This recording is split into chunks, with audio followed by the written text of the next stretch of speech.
SMA, LMSA, and Facebook who are joining us for tonight's Road to Residency. I myself am Dr. Robert Trevino. I'm currently a pediatrics chief resident, University of Illinois College of Medicine, Peoria campus. And I'm one of the three mentors here from the Tour for Diversity who all have our own ties to SMA and LMSA. I want to give a chance for my other presenters to introduce themselves. First, Dr. Lovinani. Hello, my name is Dr. Lovinani. I am the medical director at Northcrest Medical Center in the emergency department and medical director for Robertson County EMS and former SMA National Speaker of the House and National Parliamentarian. Always have to remember. I will let Dr. Winters introduce himself. Hi, everyone. Sorry for the difficulties. Dr. Tyree Winter. I am the program director for Goriep Children's Hospital Pediatric Residency Program, and I am also a former Region 5 director for SNMA, as well as part of the SPC Strategic Planning Committee. Welcome. All right, and myself, I had a couple of different roles within both SNMA and LMSA. With SNMA, I had been the pipeline mentorship chair for a number of years on the national side. Within LMSA, had worked on mentorship as well as some internal affairs positions. So I want to, we have the PowerPoint up. There we go. So I want to get us started. For the next, 50 minutes or so that you guys are with us, you're going to hear kind of from the three of us really trying to do this more of a conversation about how we tell our story when it comes to the application process. So at this point, you guys are already working through these pieces, trying to put together the story that goes with your personal statement and the paper application itself or the online application. But along with this, it goes into how does that come through in your descriptions, on your CV, and then other parts in terms of what does this look like in the actual interview and how you put all of this together. Next slide. Next. So I want to give you guys a little bit of a background on who we are. So all three of us, like we had said, have our own connections to SMA and LMSA through both local and national positions. But we are also mentors within the Tour for Diversity in Medicine.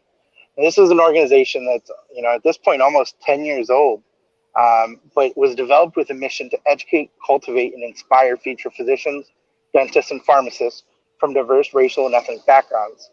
And really the approach that we have taken with the organization is to develop and cultivate local connections in terms of working with institutions as well as community partners in order to really approach and fulfill this national need for an increase in the diversification of the kind of medical workforce as a whole. And so through this, we had done a lot of different ways of reaching students and trainees through in-person tours, but then with the changes that have come, I think, in all of the walks of life of what we do due to COVID over the last year and a half, we've also been doing more virtual webinars and workshops.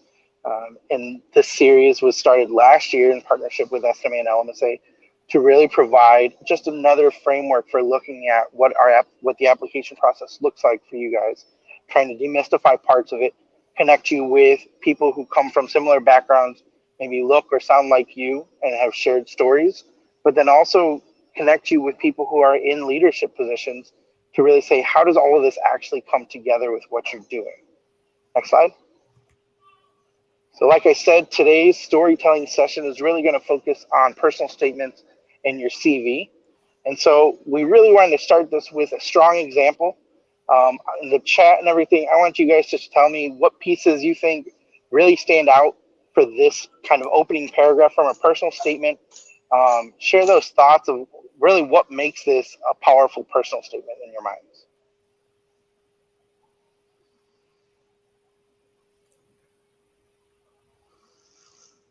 I just want to give people a chance to kind of start putting those things in there. I think there's a lot of strong pieces when we talk about, the the why this person wants to become a physician, what things have led to them kind of looking at the strengths in their life as a whole. But one of the key parts that I think this is missing that we're really going to hit on in this session is why this isn't a strong personal statement for applying to residency. Next. Is it okay if I go ahead and read it very quickly, Dr. Trevino, for those who Yeah, may be listening? go right ahead, Dr. Nani. All right, so it reads quickly. Becoming a physician is a goal aspired to by many. As a farmer's son, I have wakened early and returned home late from the fields after long days with my father. I've been able to experience uncertainties, challenges, and plain old hard work similar to that faced by physicians. But like the doctors in the hospital and Dr. Smith in his lab, I can find happiness and satisfaction in helping people through medicine. Despite all the hardships doctors face, I want to help people every day. Practicing medicine is something worth stress and long hours. I finally understand my father. I now know how he can wake up every morning at 5 a.m. and drive his dirty green tractor until 7 p.m. So, like you heard from Dr. Nani, there's a lot of strong pieces in there about why this person wants to become a physician. But the big problem is that this doesn't address why this person wants to take that next step into residency and what that looks like. Next. So as we start thinking about what this personal statement looks like for you guys in this next stage of the game, you really have to start targeting what you're doing, why you're doing it, and how it's going to get you to that next piece. Next slide.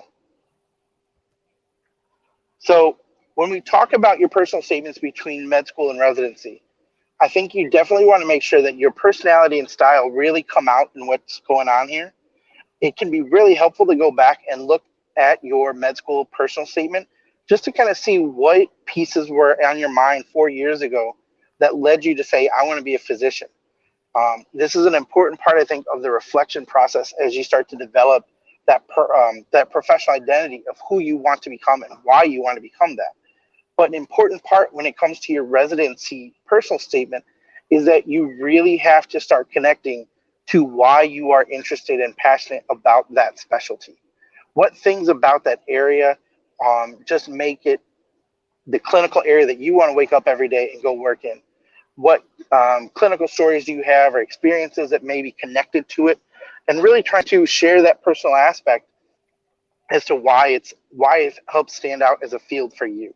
Sometimes this can be thinking about the activities that you've done. This can be thinking about how the skill sets that you gain have really helped you. And I think it's a challenge. It's a different mindset than just saying, why do I want to be a physician? Because now you're saying, why do I want to be a pediatrician? Why do I want to be an emergency medicine doctor? Why do I want to be an OBGYN? And those things can look very different. I think about myself. When I was in your guys' shoes, I actually applied to pediatrics and emergency medicine. And even though I had some similarities between my personal statements, the openers were very different because I knew I was targeting two different audiences with talking about this career path. And while I might be able to connect some clinical skills or like research skills and things from my background, I knew that who was reading my personal statement was going to be very different. And what I wanted to highlight for those two specialties was going to be very different. At the starting point, I do want to highlight a couple of resources that we have at the bottom of the slide. You have the AAMC Careers in Medicine website that can help kind of give you some self-reflection tools. We also found that we really liked this set from the University of Wisconsin School of Medicine Career Advising Office. They had some brainstorming worksheets that would really help you start to put some of those pieces down on paper. And I think that's the starting point, making sure that you can take time to reflect on who you are, what your interests are, but then think about how you want to craft that narrative. Really, I think you're going to hear from all three of us go into some finer tips. And so I want to go to the next slide. And what we'll do is we'll really start to hone in on some what we thought were pro tips about how this actually comes together. So we've started hitting on some of these pieces about being specialty specific and having your personal reflection. But I think it's also important to think about what you want from your career. And I don't know if either Dr. Nani or Dr. Winters, if you have something that you kind of want to tie in with this. And we got someone shared, telling a story that reflects and incorporates your passion and strengths. Exactly. And thinking about how that connects in that big picture to the specialty is an important part. But I want to kind of see if you guys have anything you want to add to kind of start bringing this conversation together about these pro tips. Oh, yes. I think one of the things you're going to hear from us a lot, and we cannot hammer enough, is specialty specific, especially just like the last comment said. You want to make sure your strengths come through in that specialty. And that is one of the key points here. Personal reflection, you can look at your values and you can always say, I'm hardworking. I love to get up at dawn and things like that. But, if you're applying emergency medicine, getting up at dawn works when you have a day shift. What about a night shift? What are you going to do then if you're not a night owl? Because you have to work at night as well. So make sure you really include those things in there when you're doing it. The third bullet point is also very important. Specific training you seek in a residency. A lot of times I know we'll look at personal statements and it's begging for 5 paragraphs. Let me in, let me in, let me in, let me in, which of course is nice and makes the program feel good. But at some point, the program wants to know, all right, if I let you in, then what? If I let you in, can I let you out? Will you be a good resident? Will you be a good attending? So they want to know what you're looking for in the program, and you want to make sure you match. This is a chance they can kind of figure that out behind the scenes. If you're looking for community-centric programs, but you're applying in the middle of like the largest city in the world, how much community are you truly looking for? What's specific about that program? Dr. Winters, if you have anything. And actually, I want to interject something I think that's really important for you guys. You're Dr. Nani talking about, thinking about what you want from that training program. And I think this goes into you taking ownership and really being able to show some maturity and growth, because it's not just saying, hey, I've done this and I think I like this, but now you start thinking about what does a career look like? And that maturity, I think, speaks a lot to residency programs, because this is not just, hey, come to this next step of training, but this is a professional environment. This is your first job out of medical school, your first clinical job, excuse me, in a lot of cases. And so being able to explain, to show why you're going to work for that program and what things you're hoping to get out of it so that it is a two-way street is an important thing that can really highlight the maturity and growth for you. And just speaking about the maturity and growth, I agree wholeheartedly with Dr. Trevino and Dr. Nani about the personal reflection, as well as thinking about the specific training that you wanted to go into and why you would be of value to our program.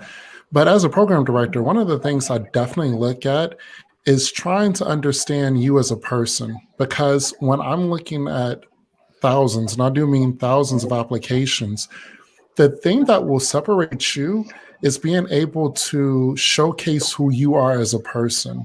And some of those things are just being able to understand what makes you unique. I don't want to have a program that is basically a simulation or just producing the same person over and over again, the same pediatrician. I want to see what makes you unique and what is going to help diversify my program. And it doesn't have to be just based off of your characteristics of whether it is your ethnicity or it's your background. I want to see what makes you you. What made Dr. Trevino so spectacular that we wanted to have him on our program? What makes Dr. Nani so specific? Also, we want to make sure that if you have any red flags that we know about, and let's face it, all of us are not perfect, and that's okay. We understand, trust me when I tell you, programs are not perfect either, but we definitely want you to be able to address those red flags without harping over it. Okay, I want to know, not only the fact that you had issues maybe passing step 1, but how did you overcome those issues? And how is that going to be reflected in how you're going to carry out your training within your graduate medical education program? And how is that going to reflect the fact of you going on to professional life? All of those things are so important and what we look for. And your personal statement is that place where you get a chance to be able to highlight those issues. So we definitely want to see that you are a unique individual. And we also want to make sure that we understand who you are as a person, because you have a story and your story needs to be heard. And we also need to know, why are you going to change the face of whatever specialty you're going into? And I And think I, there's a oh, comment. go ahead, Dr. Donnie. Sorry, I think there's a comment that just came across from, hopefully I'm pronouncing this right, show about just what Dr. Williams was talking about. How do you turn this into a positive, or you just mention it? Never put something in the personal statement that you can't elaborate on fully, right? You don't want to be like, I'm gonna be a great resident. Med school was great. I failed step one, but I'm gonna be great. Yada yada yada yada yada yada. You don't want to do that, but you also don't want to harp and write 2 paragraphs on how you failed step one. It is okay for your bad stuff to be bad. You don't have to turn it into a negative, a positive, excuse me. But a positive should have come from it, if that makes sense, right? Failing step one, red flag. Passing step one with a high score, green flag, right? So you can say, I learned, I picked up from the study acumen, and I'm going to turn this into how I'm going to study for the boards, and I know I'll succeed, right? So you can just say what you learned from it, no matter what it is. Same thing with, failing a course or repeating a year, or, maybe your red flag is you feel like you didn't honor anything. You can say you're keeping your options open and learning. But And you don't have to make a whole personal statement out of it.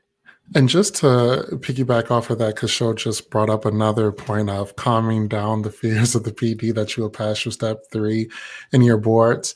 The thing is that yes, there is some data that shows, based off of previous exams that you have taken, will you pass the exams that you still need to take, which is your step 3 or COMLEX level 3 and your board exam. The thing is that we don't only look towards your exams as being the go-to, the mainstay. I'm also looking at your clinical work as well. Those evaluations that you get from your clerkship director, and I used to be and still operate under or oversee the clerkship directors, I can tell you that that is one of the things that I look towards if I don't see that there is a match between what your letters may say and what your boards may show. I'm also looking to see in that medical student performance evaluation, or what we call the MSPE, that you have evaluations from those clerkships, especially the clerkship that you're interested in going into. Say, for instance, for me, being a pediatrician, if your pediatric clerkship says, like, excellent student, was able to do well on rounds, be able to answer all those different questions, all of those things are so helpful for me to say, maybe we need to address test taking skills, or maybe that was something that you addressed later on, was test taking skills, and that's the reason why you may have failed step 1, but you may have did well on step 2. That will help me to, quote unquote, alleviate my fears and doubts, that I can get you to pass your boards. Because your level or step 3, really not as much as I'm worried about. You just have to pass it. The boards is what we do concern about, because that is part of how our programs are evaluated, is based off of the percentage of our graduates that pass the boards the first time. But it's not the only thing I'm looking for. I can have tons of people who can pass boards left and right, but I wouldn't trust them to take care of my dog, let alone my child. If that makes sense. To kind of bring some of these pieces together, I think what's really important for you guys as you put together your story in this personal statement is thinking about who you are as a person and how you want that to come through in the short amount of space that you have. And the ability that you can bring together that maturity, that growth, show how you learn from experiences, bounce back, show that resilience, that grit is going to go a long way for programs to say, hey, this person really is thinking about things at the next level. And that's what stands out from a personal statement. Because I think one thing that we didn't really talk about, to be honest, a personal statement at a baseline, unless you have like glaring red flags with how it's written or grammatical problems, things like that that stand out, it's more just something that's there. So if you're really trying to step it up in terms of how do I make this actually shine as a positive and not just be another piece of paper there, really thinking about those strengths, weaknesses, the growth potential, and how that comes through in a short amount of space is an important piece that you guys have control over because you shape the narrative of your personal statement. Next slide. Before I go to the next slide, because Yeah. the answer to Gabriella's point is on point number 4, Gabriella. I'm going to use like the meme shows, display, majority, and growth. All right. I personally, Dr. Winters, you're an actual program director, so correct me if I'm wrong. I think it's kind of a fail if your personal statement is the same personal statement you used last year when you're reapplying. You are 100% correct. It is a complete, if I know, and the thing is that we know, because if you applied to our program before, we're able to still pull from the previous year because, like most programs, we keep a record of who are the people that applied before to our program. So if you apply again, we most likely have all of your materials stored away, and we usually keep these materials for several years, usually until that class graduates. And then we normally would release some of that material, but we keep those materials. So you'd be surprised. Or it just may be you are a candidate that we may remember, and we remember your story. And so we want to be able to hear a new, not necessarily a new story, but we want to have an update, show your growth, as Dr. Anani said. Yeah. Reapplying, unfortunately, is considered a red flag. So again, you gotta address your red flags and show your growth. No place better than your personal statement. So if you are reapplying, Gabriella, or anyone that's reapplying, do not use the same personal statement, and don't just change the intro paragraph too. Like, we see it all. All right. And to kind of give you guys a little bit of insight into where I'm at, I'm in that spot where I'm reapplying for fellowship. Pediatrics in some specialties had a really competitive goal last year with the switch to virtual interviews.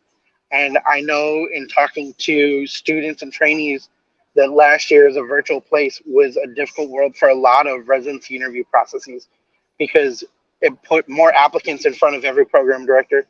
And as much as we tried to do mentorship and things to talk about, trying to quantify how strong of an applicant you are and kind of do some risk-based assessment, it's a tough go right now. And so when it comes to that personal statement and addressing those pieces, you really do have to think about, okay, what did I do differently in this time? What is different about my approach now? What things do I want to highlight that maybe are different than were before? And there may be pieces that are still part of your skill set. Like, for instance, I have a PhD. That background, that research skill set, that doesn't change. That didn't change in the 9 months of when I was reapplying. But there's a different way that I can craft that story to really make it hit a little bit more towards what I'm trying to do. And so when I looked at my personal statement, I did go back. I looked at my personal statement for med school. I looked at it for residency, and that included both the pediatric and the emergency medicine. And then I looked at my fellowship application last year and said, what pieces do I think best highlight who I am as a physician and what I want to become? And how do I bring those characteristics into the paper to make a program when they're looking at hundreds of applications for a handful of spots? How do I make this stand out as a strength for myself and not just an extra piece of paper? So this gets into some of these points that we're talking about here about, using that very specific language about what you want to do. So it's really easy to get caught in these cycles of saying, I'm interested in medical education or health equity, research disparities. But sometimes those broad phrases just kind of put you into this bucket of everyone else who wants to look at that. What stands apart from your experiences that shape why you are looking at a different niche in that area or what that niche is for yourself? So the more specific that you can become about drawing out your story is going to be helpful. And programs know that the person who they apply or who interviews, this is not your 3-4 year career plan, 5-year career plan.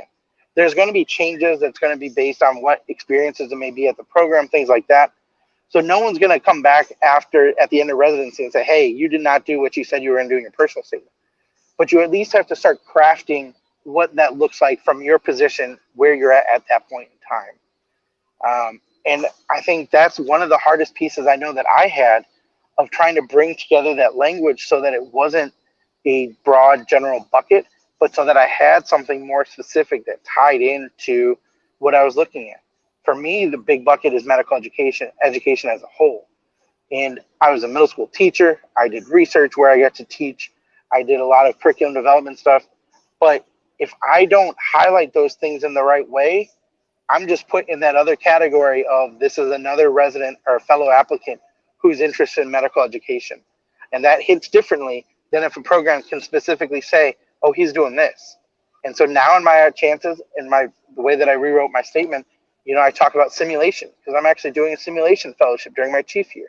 So I can talk more specifically about this niche within this area, even though in my head, I know that I have a lot of interests that are going to be there, but I want to make sure that the picture I paint for a program is as coherent and visual to them as I can make it so that it stands out and becomes something memorable and not just someone who's kind of in the middle of the pack. Dr. Trevino, I'm sorry to interrupt you.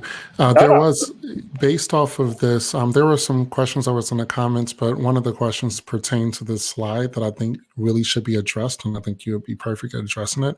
Could you clarify bullet number 3 and explain the difference between explaining why a physician and why a specialty, why you need to not waste space on explaining why you want to be a physician versus the specialty?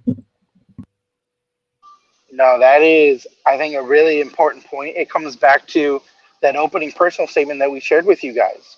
To be able to say why you want to be a physician, I think is important for you internally to really understand why you're doing what you're doing. But to be able to point it to a specialty can go a long way. I think you would be hard pressed to find people in medicine who aren't doing it because they want to help people. And that's one of those common narratives that people will tie into the medical school personal statement about why you want to be a physician. But I think it's important then to say, I want to, when I work with people, if I want to work with kids, yeah, that starts taking me towards pediatrics. But family medicine can work with children. Pathology may work with children. Radiology may see kids. Surgeons will work on, will be able to take kids to the OR. So you really have to start saying, for instance, in pediatrics, it's not just I want to work with children, but I see them as this population who has a lot of challenges and difficulties because they're not in control of everything that happens in their home life, in their social life, in their medical life. And so understanding that when I work in pediatrics, I'm talking to the family, I'm talking to the children, that there's a whole other sphere around these people is something that, highlights why I'm interested in this patient population more so than just saying I'm interested in being a physician to help people. And so the better you can articulate that and delineate why that specialty stands out based on your interests, based on your experiences, your characteristics, I think is going to be something that helps make that stand out, makes you stand out as you put together the story in your personal statement and share it, live in your interview itself.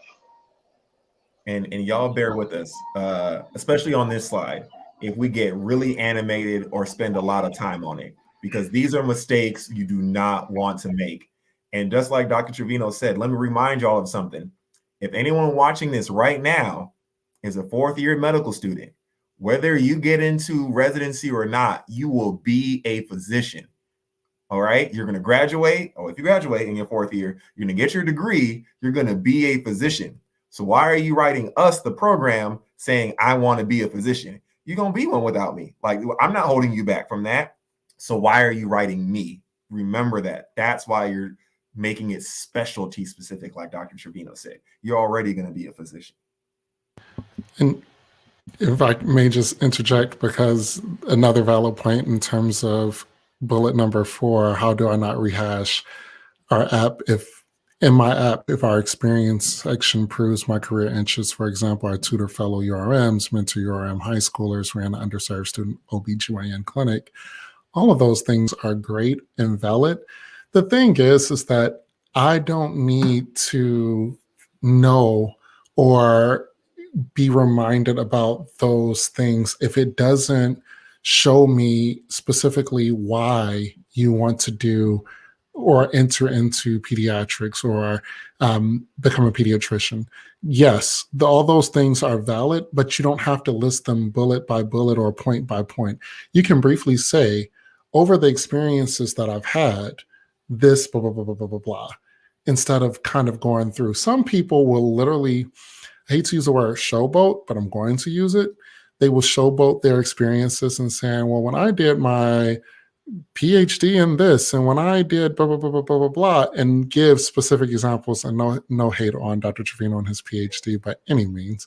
You go, claps. But seriously, when we think about that, we want to make sure that you are showcasing this is the reason why. Imagine going back to English composition. You have a thesis statement, and all you're trying to do is prove that thesis statement with the remainder of your points. This is why I'm going into pediatrics, and these are the points behind it. And I get how someone may feel like, well, I want to showcase these positive things without showboating, and you don't have to necessarily showboat. You can start to address some of those things, but being able to expand upon it.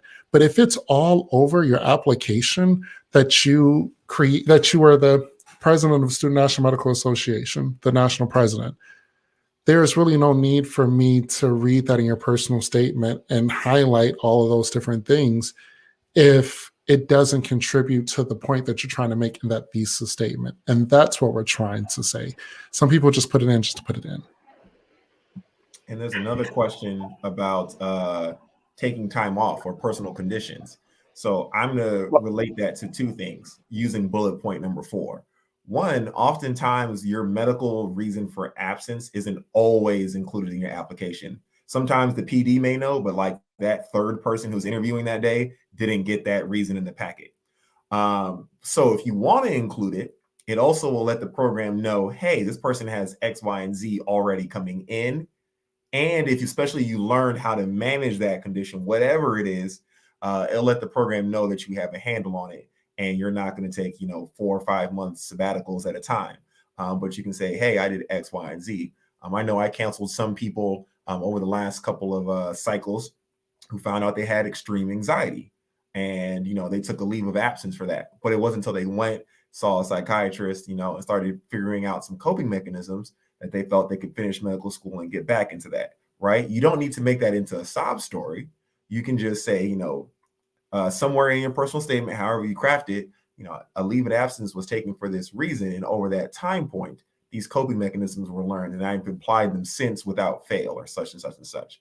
So that can go ahead and tie in the story that is you, because this event in your life was so big, you had to take time off of medical school. So it can probably fit somewhere in your personal statement. Yeah, and I think one thing that ties together with both Dr. Nani and Dr. Winters are talking about, when it comes to these pieces and not rehashing the parts that are things that are in other parts of your application, you want to be able to really dive into why this adds to what you're doing. So when you think about your ERS CV itself, you're going to go through the pieces and you're going to be able to describe the project itself. You'll be able to talk about the number of people, students, whatever it was that you helped, that maybe the impact of it. But what it doesn't usually do, and what people don't usually do in that space, is go into what the impact of that program or that experience was on them and their development. Being able to share why that mattered, being able to share why that impacted a specialty choice you may have. I think that's the piece that when you're trying to figure out how do I share my CV within the personal statement, be able to highlight what you gained and why that matters. To just say something because it was an important experience isn't enough, because that, I think, goes to the points about you don't want to waste that space. You don't have a lot of words here to use. So you want to make sure that you are actually showing why this is an experience that's important enough to tie into this personal statement and the limited space that you have, as opposed to just saying, I did this and I got to teach these people and have it take up multiple sentences. So believe it or not, from my background, my teaching experience that I did for a couple of years before medicine is limited to, I think, half a sentence. And then it goes into what skills I got out of it and how that connects to my fellowship.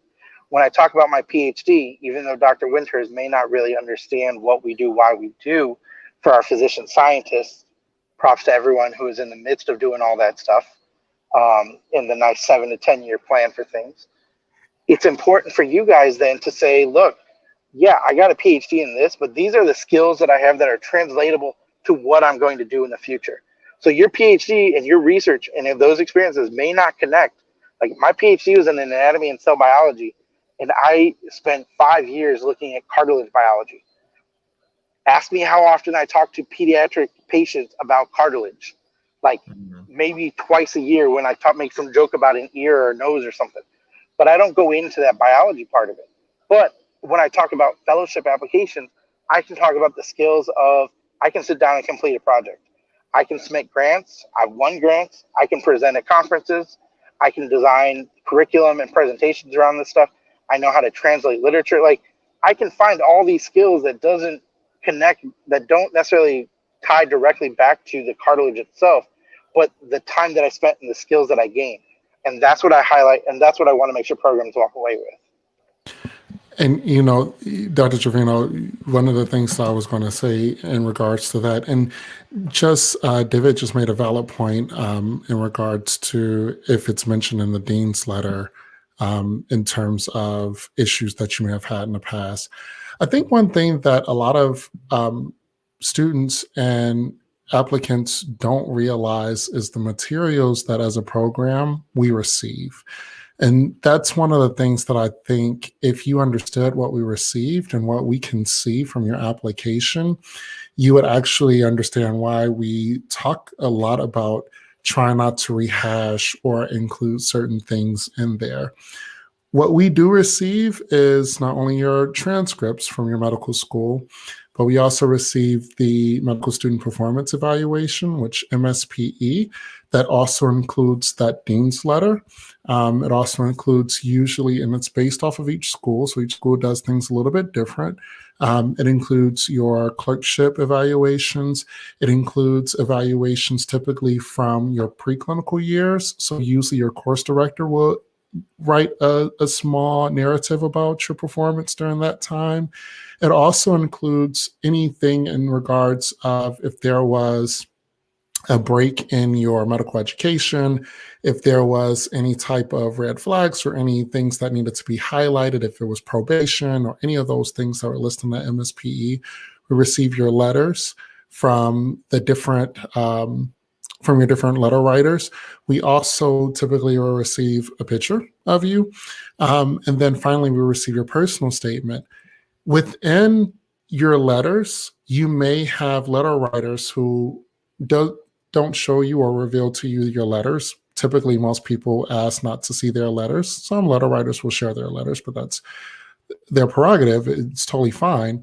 But in your letters, there may be information about your achievements that you may have had in that MSPE. There may be achievements that may be spoken about from your dean, as well as in your application itself, the ERAS application, which we'll get to in a little bit in terms of your curriculum vitae.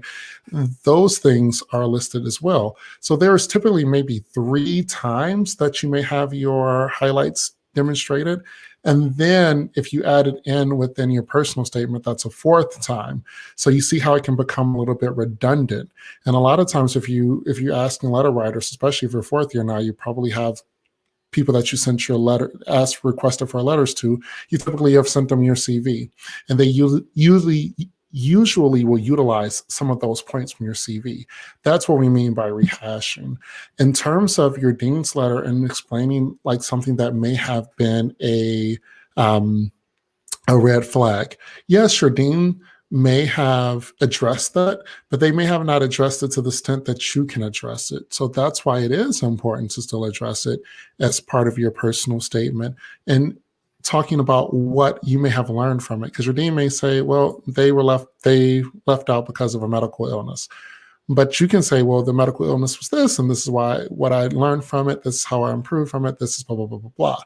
So you see how that helps. And even if you have a point that you want to make in terms of the achievements, just like Dr. Trevino so eloquently talked about in terms of the experience you've gained from being a physician scientist, which is a valuable experience, things that we look for as programs, he can address that and talk about that versus just saying this is his research that he did, but he can speak towards it. And that's what we mean by that. And dean's letters are extremely bland and generic. It will be Lavanani left the school from August until December. He returned in February without fail and without further, red flags or whatever. There's no explanation to it. There's no what did you learn? What did you glean? How did you grow? It's he left on this date. He came back on this date. He hasn't been in trouble since. That's all they do. They're extremely generic as to not getting your way. So don't expect your dean letter to save you from anything. And then really quickly, before we move on, one person asked, how can you write something without sounding arrogant? Don't sound arrogant, right? I cured cancer. I'm going to be the best resident you ever had because I cured cancer.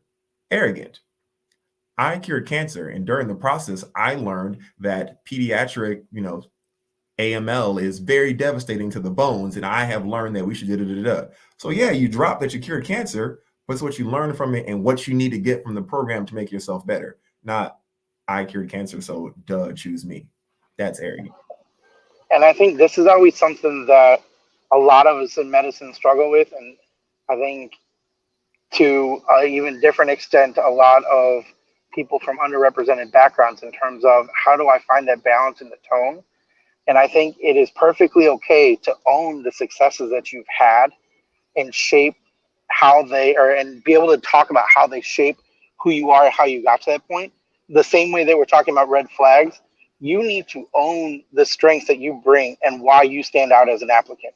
That's really what this personal statement is about. It is your story in 1 to 2 pages, which is hard to say with the whole how ERS is set up, but keep it short, but be able to really highlight your story, who you are on paper, why you want to be that specialty physician, what puts you in that place to make you unique and make the program say, I want this person to come train here because, yeah, this is what it looks like for someone to graduate from our program as a baseline skills, knowledge, what we expect when they go out in the community and work and what they go out in that specialty and what people expect. But at the same time, that doesn't negate who you are as a person, who you are as a trainee, and what you bring to the table. So you're trying to find that balance between your successes and everything, and the program saying, yeah, this is going to be a person that can work within our system, that can go out and be a successful graduate and alum, and someone that we're like, this is who we want to represent what we're able to do. All right, so we're going to move forward real quick and get back to the rest of the questions, but we got about 15 minutes. We want to be respectful of time. So there's a lot of words on the screen. Please, all you PowerPoint savants, do not be mad at us. I will read it to you, but we really want to show to you guys the growth that comes from personal statement. This personal statement is a real personal statement from one of my mentees. They said I could share it because they're now a resident, so they don't care who sees it. But we're going to go over, this is the first edition I received. When I think of my future role in medicine, I envision being a physician that will face a broad spectrum of clinical scenarios instead of narrowing my focus on only a single specialty. Emergency medicine is the field that gives me the best opportunity to both see a diverse range of patients and to address their concerns through hands-on procedures. The mystery of not knowing what patient will come through the door is an invigorating challenge that I would enjoy tackling on a day-to-day basis. Additionally, working in the emergency department includes interacting with individuals who are often caught up in the worst moments of their lives. I endeavor to be a positive force that can help to soothe patients through such vulnerable and traumatic situations. Most importantly, emergency medicine allows me to care for all people despite their socioeconomic status or whether they have insurance. As an aspiring emergency medicine physician, I aim to ensure that every patient and mission will receive optimal care. This was their first paragraph, and I responded back to them, who is this? I could take this opening paragraph and apply it to anyone applying to emergency medicine today. There was no context whatsoever. I know emergency medicine is great. Thank you for writing that out right here. What are you going to do about it? How are you going to add? How am I going to make you better? What's the connection you had? I felt nothing, and I told them that. This is an extremely generic personal statement. Thank God it was their first edition, and we worked our way through it, but nothing was gleaned from this whatsoever. I could slap anyone's name on this, and it will completely apply because all they talked about was emergency medicine. This was not personal. It was a statement. Anything else you guys like to add to that personal statement? All right. I think going to the next one to really show the difference is going to be able to help highlight kind of some of those tips that we've been talking about why you really want to find that balance of your personal story with the actual, like Dr. Nani said, the statement of why you want to do that specialty. Mm-hmm. All right. So going forward, I want you guys still a lot of words. So again, don't be mad. But look at the top. This was 9 months later. All right. I'm not trying to scare anybody out there, but if you're applying this year and it's August and you're not working on your personal statement already, this will not be knocked out in the night. I have seen lots of personal statements. Nobody's first draft has ever been what they ended up applying with. But allow me to read. There is no better calling in life than helping your fellow human being when they are at their lowest. Growing up in New York, I was often exposed to the homeless and vulnerable populations of the city, some at their lowest points in life. As I grew older, I used opportunities to engage the homeless through volunteer work. It was this early exposure and time that laid the foundation for my current career goals. After completing college, I spent the years between undergrad and medical school volunteering at a homeless shelter in Baltimore. It was here I met a true community advocate, a nephrologist who worked at the shelter. I personally saw the impact a physician can make on vulnerable lives. I worked with him for months on end and witnessed how he brought smiles and saved lives by providing nebulizers, medications, and personal medical advice. This allowed the residents of the shelter to have access to healthcare, much needed medical advice, and supplies to prevent them from deteriorating or becoming hospitalized. One day, when a patient presented with hypertensive urgency, he drove them to the emergency department. Although he was a physician, he was not equipped or trained to handle emergencies. It was then I realized I wanted to be the kind of physician that mastered resuscitation and could be counted on in an emergency, one that does not turn anyone away and works with the underprivileged. An emergency medicine physician fit perfectly. All right. Just right there, we got more personal in between versions, right? Not many people grew up in New York, worked at a homeless shelter in Baltimore, and took a year off in between undergrad and med school. That limits the pool right now. I've already seen some time gaps that have been filled in by this. We know they work with the homeless, so they're not doing this just for the money. We know that they like volunteer work just from it. And most importantly, because this happens a lot, they could see the clear difference between emergency medicine and other specialties. She found the moment when she realized that being just a doctor wasn't enough. What specialty was calling her? And this was the moment. This is when she figured it out. And of course, it has the story of I went to an ER and now I want to be an ER doc. But it wasn't her that was the patient. It was watching the patient and watching this physician realize they need somebody else. And she realized I want to be that somebody else. So a lot of words there, but now it feels more personal. I know the rights. I know the mind behind this person applying to my program. I know what they believe in it, and they believe in healthcare. They believe in affordability. They can see the differences between the haves and the have-nots. This, in one paragraph, at least has me interested in the person now compared to what they wrote 9 months ago. You know, when you guys think about your med school personal statements, you were wanting to talk about why you wanted to be a physician and not some other role in healthcare. And now you're saying why I want to be this specialty and no other specialty will suffice. And I think this personal statement hit really hard with the not just it led you through the why I want to be a doctor, but then it got you to the point of why this stands out as something different for what I want.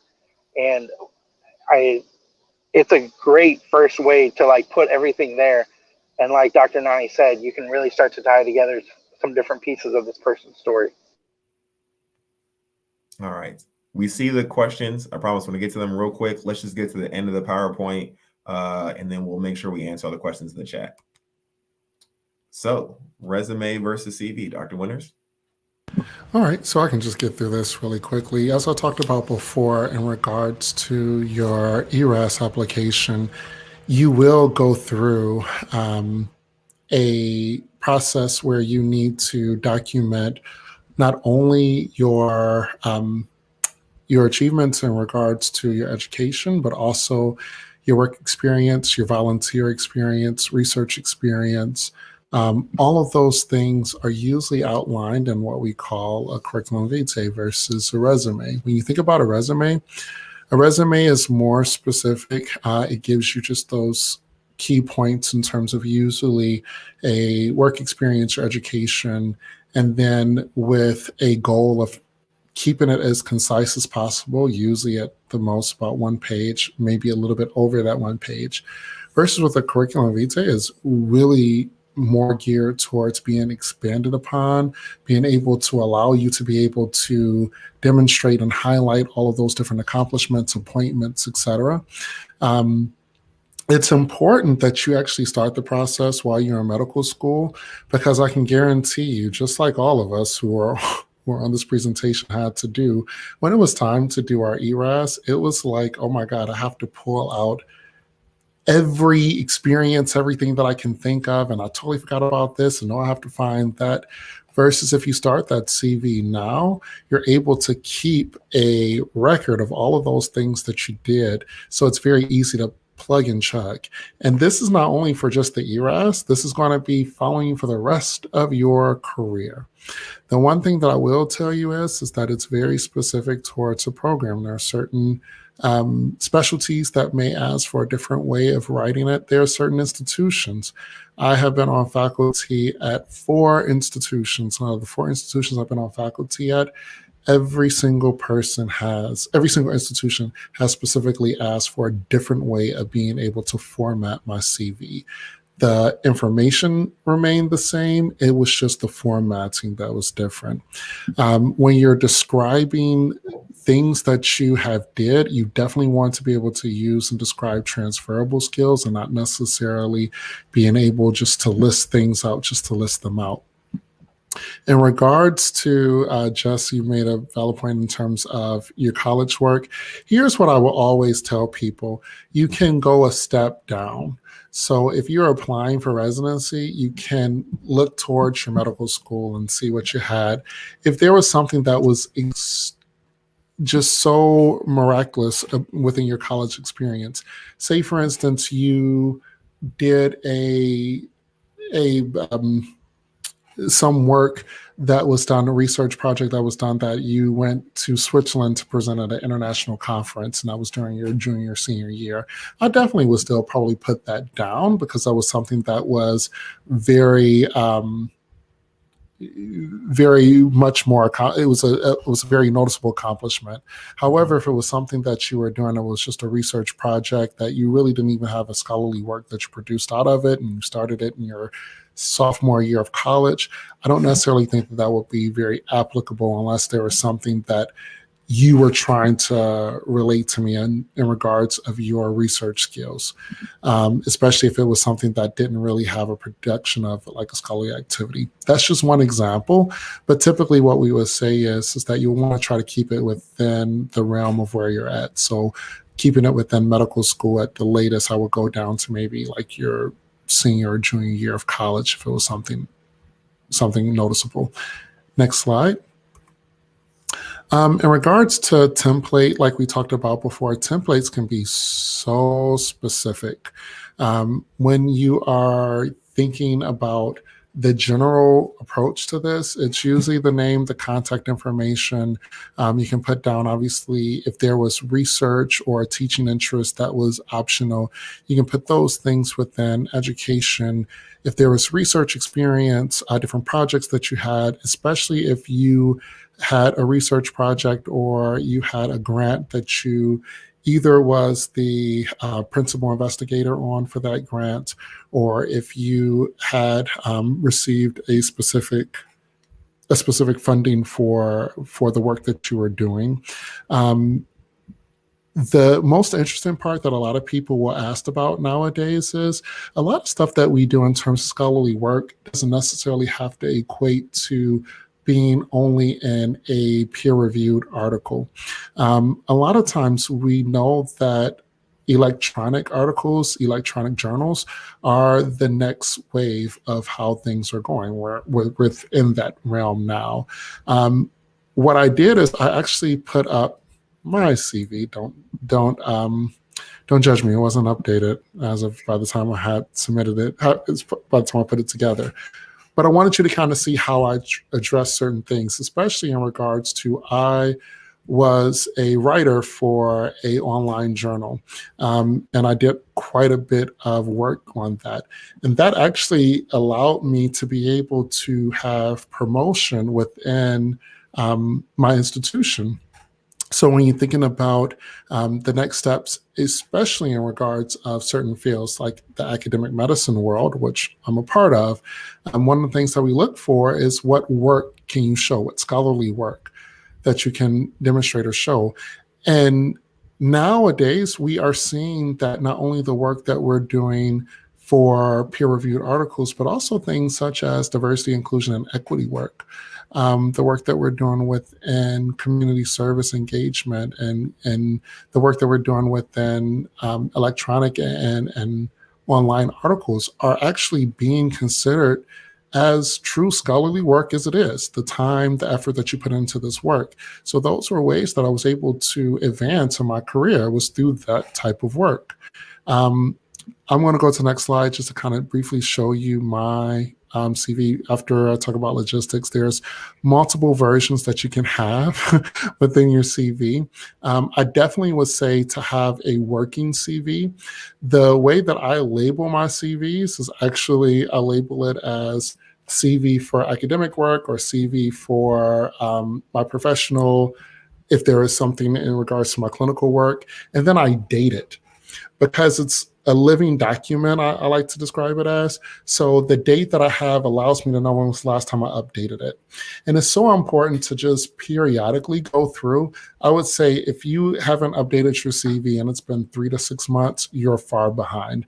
Because a lot of times work that you're doing, even being involved for the three of us presenting to you all, this is part of scholarly work that we can demonstrate, that we can place on our CV. Those are things that you definitely don't want to miss those opportunities. You're not trying to necessarily fluff your CV, but you're definitely trying to make sure that you're giving yourself credit where credit is due. LinkedIn profile is a great way of being able to organize your CV as well and making sure your LinkedIn profile is updated. A lot of times you'll be surprised at how LinkedIn and Dexamity and all those other type of applications are very helpful with being able to keep up with information. And sometimes the information is added within because it's being reported to by certain different either organizations or other institutions that will add things in, such as PubMed will literally link it in. As well as you should obviously proofread it, make sure you don't have any mistakes. It's so important that you keep it in the same format as well. Some formats is you want to go from the most recent of your either training or experience, and then work down to the oldest experience that you want to place on that CV. Other times, it will go vice versa. Most times, it's usually the most recent and goes down, and then you will find that it will be very easy for you to be able to transfer that information over when it's time to go to ERAS. You definitely also want to keep a single space, and you don't want it to be smaller than about 11 font. If you start to go smaller than 11 font, you'll be surprised at how difficult it is to read. Most CVs, especially when you become to the level of division chief like I am, are going to be around like the 5 to 7 pages. There are some of my department chair, for instance, of pediatrics, his CV is, I think, roughly about like 19 or 21 pages at this point in time. He's also been in practice since 1978. So that also lends to know the difference between someone who's been in practice since 2010 versus 1978. So we'll go to the quick example really quickly, because I know we're running out of time. This is just an example of my CV. As you see listed up, I have my name, I have my credentials listed down, my home address, my office address, education, my training, my faculty appointments, and then also my appointments within the hospital systems. Next one over. You will see my board certifications, licensure, memberships that I have been a part of, leaderships, in my professional committees and societies, etc. Going down to the next one, editorial responsibilities. The lectures I've given has been broken down between national, regional, and local lectures. Next slide. Then you have my bibliography where I have whether original investigator, which that needs to change, because now I am an original investigator.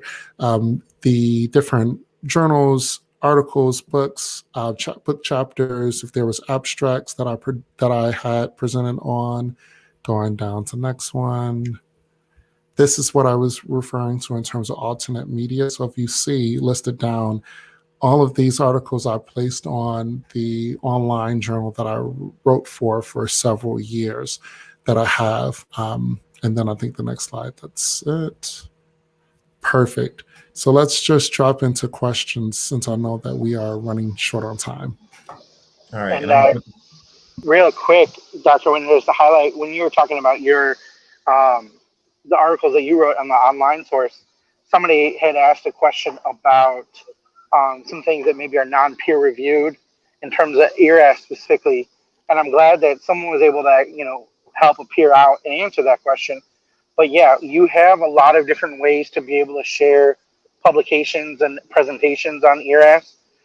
So as you start going through it, the things that Dr. Winters just talked about in terms of sections of your CV may not line up perfectly to what's there in ERAS. So you're going to find this balance of taking this living document and fitting it into the mold that has to happen. Because ERAS is going to talk about personal or work experiences, research experiences, and volunteer. And so that leaves out something like leadership. That's one that people struggle with. Where do I put it? And so you figure out how you want to craft that narrative with that experience and what your options are. And the same goes to the research experience and things like that and what it comes out as. And so finding that balance in terms of not putting everything there, because there is a good amount of space that you can get with each of these areas, but making sure that it's something that programs can go through and digest easily. So I would not recommend putting in like big paragraphs and stuff. I would go bullets and really keep it to kind of the key points. So you heard Dr. Winters or Dr. Nani both talking about using action verbs and things like that. That's really how you want to start describing your things in ERAS, which may look different than what you actually have in your CV. And a couple quick answers to some questions I saw. Should every experience you list in your ERAS appear on your CV and vice versa? Yes, that's why you made the CV. There's no other use for a CV as a med student except to have all your stuff written down and import it into ERAS, and of course to give to program directors. So my general answer is yes. Another question I wanted to answer was, should you mention if you were a college athlete? That's one of those things Dr. Winter was talking about. That's one step back. I mean, if you just played ball for Division III, it's probably not going to do very much unless you want to, really want to highlight it. But if you made it to the national championship during March Madness, yeah, I would put it on there. And then the other question I wanted to answer, at least very quickly, was when writing ERAS experience, should you just copy and paste your bullet points or use the 110? You can, use them again to reflect, but you want to use as many characters as possible, right? If you just type ARD for Region 8 of SNMA, not every program director doesn't know what that is. How big is your region? Where is your region? What did you do as ARD or RD? Like, use the characters you have. You don't need all 1,000 characters, but use more than 5 people. I would also just really interject with that one. The other thing I would say is utilize those characters when needed. So Dr. Nani made a valid point. If you were the Region 8 director of SNMA, yeah, I would definitely utilize those characters to express like, oh, Region 8, part of this region, this is how many chapters that we had, et cetera, et cetera. If you volunteered by walking in a 5K for your school chapter's PEDS interest group, and you didn't even raise money, you just walked because you're just walking. You don't need to utilize all 1,000 characters to describe what you did for walking. I literally have had people do that on CVs just to kind of fluff their CVs up, and I'm like, dude, you literally walked. You didn't even organize the walk. You just walked. It's great that you walked. The thing is that it doesn't need to be highlighted in regards to that. I would rather put that college athlete who was a D3 like water polo player than put somebody who just walked. And I think this highlights a really important part for you guys. you want to be very mindful of the story that you put together in your whole application. How does all of this connect to who you are and what you want a program to remember you by, and like how it comes across? Because if you're going to sit there and just put a whole bunch of fluff activities on there and try to take up space to describe what you did, but you know that, yeah, I did this like twice and that's not that big of a deal, programs are going to see that. The same thing that we talked about 4 years ago when you were starting applying to med schools about what med schools could recognize. Program directors for residency know these things and know how to see through it. So don't try to sit there and fluff and BS pieces just because you think it's going to look more impressive. Make sure it's genuine to the story that you are trying to tell through this whole piece. And the better that you can connect all of that, the stronger you're going to be knowing about yourself when you walk into an interview to be able to talk about how all of this comes together for you as that's a physician in that specialty. Because Dr. Trevino hit the nail on the head. I am going to ask you about these experiences when you come to interview. And if you cannot speak to those experiences, it will not reflect very well on you. And I've had that happen where I literally had someone who put down a wonderful experience. I'm like, my God, I literally picked them to interview because I wanted to hear that experience. And I'm not being facetious with you. I really did do that. And when I was so excited to meet them, had them all set up for the interview, first thing that was on my list is like, tell me about this experience. And they were like, oh, yeah, it was cool. And I was so disappointed. It hurt my heart. Needless to say, when it was time to think about where I wanted to place them on my list of candidates, there wasn't a very high position because of that. So it can really make you just really want to make sure that you speak to it. If it's a research project that you did, if it's a great leadership opportunity, whatever have you, it is great. Just make sure you can speak to it. And if you don't feel like you can speak to it and give me a very resounding, like, this is a great story, let me tell you about it, to sell it, then that may be a way that you can kind of deduce what things you should put on your application, which things you shouldn't put in your application, if that makes sense. Nothing is fluff, okay, people? Even that little last section of interest, if you write anime thinking no one's gonna look at it, and you sit down with me, you better have your top 3 anime. Do you like shonen? Have you finished Attack on Titan? Are you caught up? What, I want, you may get questions. And if it was fluff, like Dr. Winters just said, it goes to the back. So we've been here for over an hour. So just gonna wrap up a couple of things. We had the slide up for mark your calendars for specialty specific things. All right. These are open only to SNMA and LMSA paying members. So in order to get in, you got to make sure your dues are up to date and you get the links from the organizations themselves. These are the dates. They will have times in the link. So don't worry, just mark your calendar. Yes, some specialties are on some days. We did that because either they were close together or that's when we just had attendings who would show up. So try to fill on these days wherever you can. We've gotten the question before, what specialty is LGBTQIA+. It's not a specialty, obviously. It is for candidates who identify in any of those realms who want to apply as their open self. All right, they will have an open panel there of current attendings who identify, and will give you tips and tricks on how to make your personal statement shine, how to make your CV shine, how to make your application shine in those realms while not making it all about that. And then, of course, you have all your specialties listed here. No ortho, no ENT. We've not forgotten about you. We're just getting those dates drilled in, no pun intended, for when we can do it. And shout out to Peds. I'll be there. Very true. So please stay connected with us. Obviously at SNMA and out at LMSA _official, I believe, for those two. We are at Tour for Diversity. Use the hashtag over the next couple of weeks, hashtag Road to Residency, hashtag Representation Matters. You can find us at all of those social media plugs at Tour for Diversity. And if you ever come to one of our lessons or panels and you see a little camera, that's the slide you take a picture of. So take a picture of this one, and we hope to see you soon at our next events. Great talking with everyone. Thank you, Have guys. a great night.